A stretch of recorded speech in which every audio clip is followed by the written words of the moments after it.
अस्सलाम वालेकुम। आज हम बहुत ही अहम टॉपिक के बारे में बात कर रहे हैं कि बाज़ का कोई भी गिवन मॉलिक्यूल्स होते हैं और उनके बारे में पूछा जाता है कि ये पोलर हैं कि नॉन पोलर हैं या इनके अंदर आयनिक कंपाउंड है क्या है। किसी भी मॉलिक्यूल को पहचानने के लिए या तो हम उनकी इलेक्ट्रोनेगेटिविटी डिफरेंसेस देखते हैं या उनका डाइपोल मूवमेंट मालूम करते हैं। तो यहाँ पे मैं आपको बड़े आसान ट्रिक बताऊँगा जिससे हम इलेक्ट्रोनेगेटिविटी डिफरेंसेस की वजह से हम किसी भी मॉलिक्यूल को आसानी के साथ आइडेंटिफाई कर सकते हैं कि आया वो पोलर है या नॉन पोलर है। तो electronegativity differences between atoms and nature of bond, अगर हम दो एटम को लेंगे और उनका इलेक्ट्रोनेगेटिविटी डिफरेंस ज़ीरो होगा तो उनके अंदर पाया जाने वाला जो बॉन्ड होगा वो नॉन पोलर कोवलेंट बॉन्ड होगा। कोवलेंट बॉन्ड क्या होता है? Which is form by sharing of electron. तो कोवलेंट बॉन्ड दो तरह का होगा, या पोलर होगा या नॉन पोलर होगा। अगर दो एटम का इलेक्ट्रोनेगेटिविटी डिफरेंस ज़ीरो होगा तो वो नॉन पोलर होगा। कैसे? देखें, अगर हमारे पास एक हाइड्रोजन है और ये दूसरे हाइड्रोजन के साथ इसने शेयरिंग की हुई है। अब इस हाइड्रोजन की जो इलेक्ट्रोनेगेटिविटी है वो भी 2.1 है और इस हाइड्रोजन की जो इलेक्ट्रोनेगेटिविटी है ये भी 2.1 है। तो जब आप इन दोनों का इलेक्ट्रोनेगेटिविटी डिफरेंस देखते हैं तो that is equal to zero, तो ये नॉन पोलर मॉलिक्यूल होगा। सिमिलरली अगर आप O2 को देखना चाहते हैं तो दोनों की इलेक्ट्रोनेगेटिविटी, एक ऑक्सीजन की इलेक्ट्रोनेगेटिविटी भी 3.5 होगी और दूसरे ऑक्सीजन की इलेक्ट्रोनेगेटिविटी भी बेटा 3.5 होगी। तो जब आप इसको कैलकुलेट करेंगे तो इनका इलेक्ट्रोनेगेटिविटी डिफरेंस जो होगा that is equal to zero, ये भी नॉन पोलर होगा। सिमिलरली अगर आप N2 को देखना चाहते हैं, अगर आप देखना चाहते हैं F2 को देखना चाहते हैं, Cl2 को देखना चाहते हैं, Br2 को देखना चाहते हैं, तो सिमिलर एटम्स के दरमियान में इलेक्ट्रोनेगेटिविटी डिफरेंस हमेशा ज़ीरो होगा, इसलिए वो नॉन पोलर होगा। तो अब दूसरी हमारे पास कंडीशंस आती हैं कि अगर उनका इलेक्ट्रोनेगेटिविटी डिफरेंस ज़ीरो होगा तब भी वो नॉन पोलर होगा। अगर उनके अंदर इलेक्ट्रोनेगेटिविटी डिफरेंस जो होता है वो ज़ीरो से लेके 0.4 तक होगा तब भी वो नॉन पोलर होगा। मतलब अगर वो दो डिफरेंट एलिमेंट्स के दरमियान में वो कोवलेंट बॉन्ड पाया जा रहा है और उनकी इलेक्ट्रोनेगेटिव डिफरेंस 0.4 के दरमियान में, तब भी वो नॉन पोलर होगा। जैसे हम एग्जांपल लेते हैं CH4 की, जिसे हम मीथेन कहते हैं, CH4। तो ये जो मीथेन का मॉलिक्यूल होगा ये एक इधर कार्बन, एक इधर कार्बन, एक इधर, ये कार्बन दरमियान में है, इसके आसपास 4 हाइड्रोजन होंगे। अब हम कार्बन और हाइड्रोजन की इलेक्ट्रोनेगेटिविटी देखना चाहते हैं। तो कार्बन की जो इलेक्ट्रोनेगेटिविटी होती है वो 2.5 है। अगर आप हाइड्रोजन की देखना चाहते हैं तो 2.1 है। तो 2.5 में से 2.1 को अगर आप निकालते हैं तो 0.4 बनेगा, तो that is a non polar molecule.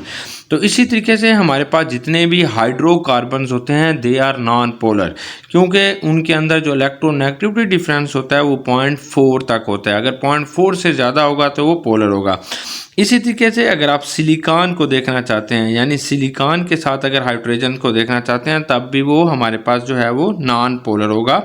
जैसे साइलेन होता है, सिलिकॉन आप दरमियान में लिखें, इसके आसपास 4 हाइड्रोजन लिखें, जिसे हम साइलेन कहते हैं।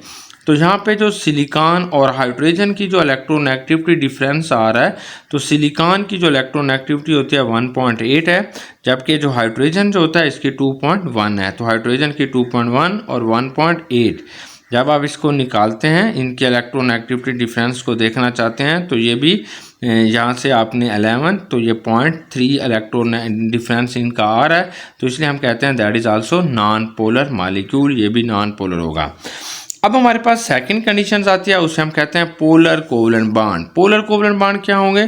ऐसे एटम जिनके अंदर इलेक्ट्रोनेगेटिविटी डिफरेंस जो होगा 0.4 से लेके 0.5% होगा, 0.4 से लेके 0.4 से ज़्यादा होगा और 0.5 से भी ज़्यादा होगा, और 0.5 से लेके अगर उनके अंदर इलेक्ट्रोनेगेटिव डिफरेंस जो होता है 1.9% तक जा रहा है, तो that is known as a polar covalent bond. 0.5 से लेके 1.9 तक अगर उनके दो एटम्स के दरमियान में इलेक्ट्रोनेगेटिविटी डिफरेंस है तो हम उसे कहते हैं पोलर कोवलेंट बॉन्ड। मतलब उनके अंदर चार्जेस आ जाएंगे, पॉजिटिव और नेगेटिव चार्ज आ जाएगा और वो पोलर कोवलेंट बॉन्ड बन जाएगा।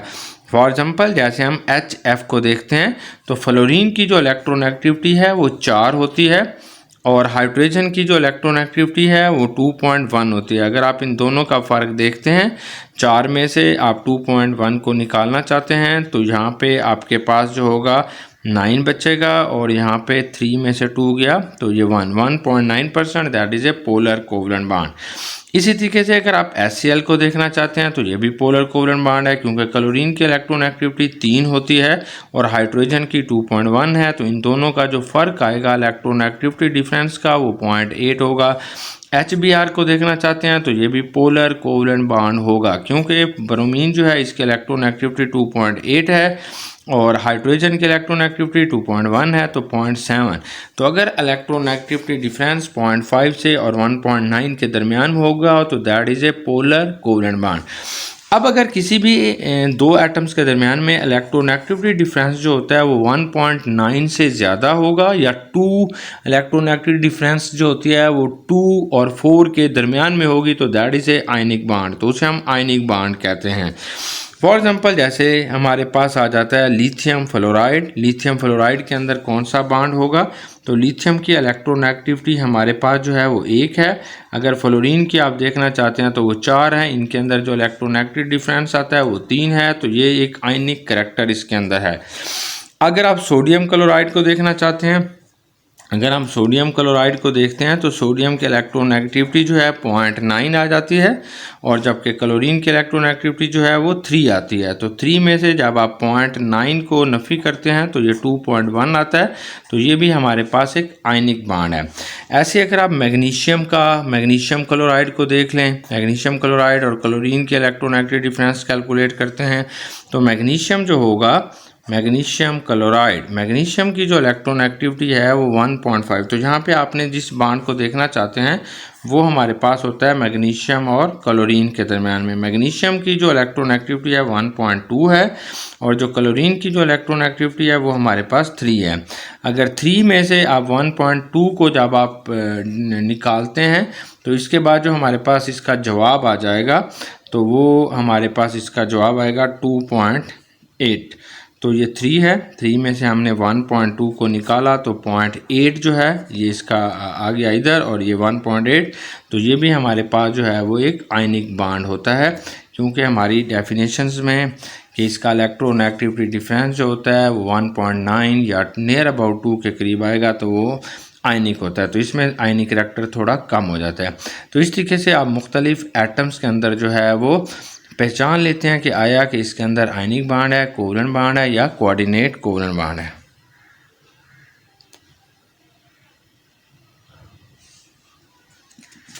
सिमिलरली अगर हमने एक इसको मज़ीद थोड़ी वजाहत के साथ लिखने की कोशिश की है कि हमारे पास ये इलेक्ट्रोनेगेटिविटी दी जा रही है, इलेक्ट्रोनेगेटिविटी जो है तकरीबन 0.5 के फ़र्क से होती है। ये लिथियम है, इसकी इलेक्ट्रोनेगेटिविटी 1 है, ये बेरिलियम है 1.6 है, ये हमारे पास बोरान है इसकी 2 है, 2.5 है, नाइट्रोजन की 3 है, 3.4 ऑक्सीजन की है, फ्लोरीन की नियर अबाउट 4 है। अब इन सब के साथ हम फ्लोरीन लगा रहे हैं और फिर देख रहे हैं कि कौन सा जो है वो करैक्टर आ रहा है। ये लिथियम फ्लोराइड, इन दोनों की इलेक्ट्रोनेगेटिविटी डिफरेंस निकाला तो फ्लोरीन की 4 है, लिथियम की 1 है, तो इलेक्ट्रोनेगेटिव डिफरेंस 3 आ गया, तो ये एक आयनिक बॉन्ड होगा, इसमें चार्जेस आ गए। बेरिलियम की जो इलेक्ट्रोनेगेटिविटी है ये 1.6 है, फ्लोरीन की 4 है, फ़र्क निकाला तो 2.4 है, ये भी हमारे पास एक आयनिक बॉन्ड है। अगर हमारे पास जो है बोरान को देखते हैं, इसका इलेक्ट्रोनेगेटिविटी 2 है और फ्लोरीन की जो है वो 4 है, तो ये भी 2 आ गया, तो ये हमारे पास जो है एक आयनिक बॉन्ड है। अगर आप कार्बन और फ्लोरीन को देखना चाहते हैं तो इसके इलेक्ट्रोनेगेटिव डिफरेंस जो है कार्बन की 2.5 है और फ्लोरीन की जो है वो 4 है, तो इनका डिफरेंस जो आता है 1.5 आ रहा है, तो ये हमारे पास एक पोलर कोवलेंट बॉन्ड है। अगर आप नाइट्रोजन और फ्लोरीन को देखना चाहते हैं तो नाइट्रोजन की इलेक्ट्रोनेगेटिविटी 3 है, फ्लोरीन की 4 है, तो ये डिफरेंस इसका 1 आ गया, तो ये भी हमारे पास एक पोलर कोवलेंट बॉन्ड है। अगर आप ऑक्सीजन और फ्लोरीन के बॉन्ड को देखना चाहते हैं तो ऑक्सीजन की इलेक्ट्रोनेगेटिविटी 3.5 है या 4 है और फ्लोरीन की 4 है, दोनों का डिफरेंस 0.6 आ गया, तो ये भी पोलर कोवलेंट बॉन्ड होगा। अगर फ्लोरीन को देखना चाहते हैं तो ये नॉन पोलर कोवलेंट बॉन्ड है। तो हम कह सकते हैं अगर हमने लेफ़्ट टू राइट की तरफ मूव करते हैं तो कोवलेंट करैक्टर इंक्रीज़ होता है और चार्ज सेपरेशन डिक्रीज़ हो रही है। अगर हम राइट टू लेफ़्ट की तरफ जाना चाहते हैं तो हमारे पास आयनिक बॉन्ड करैक्टर जो है वो इंक्रीज़ हो जाता है, चार्ज सेपरेशन भी इंक्रीज़ हो जाती है और कोवलेंट बॉन्ड करैक्टर जो होगा वो डिक्रीज़ हो जाएगा। वस्सलाम, उम्मीद है आपको अच्छा समझ आ गया होगा।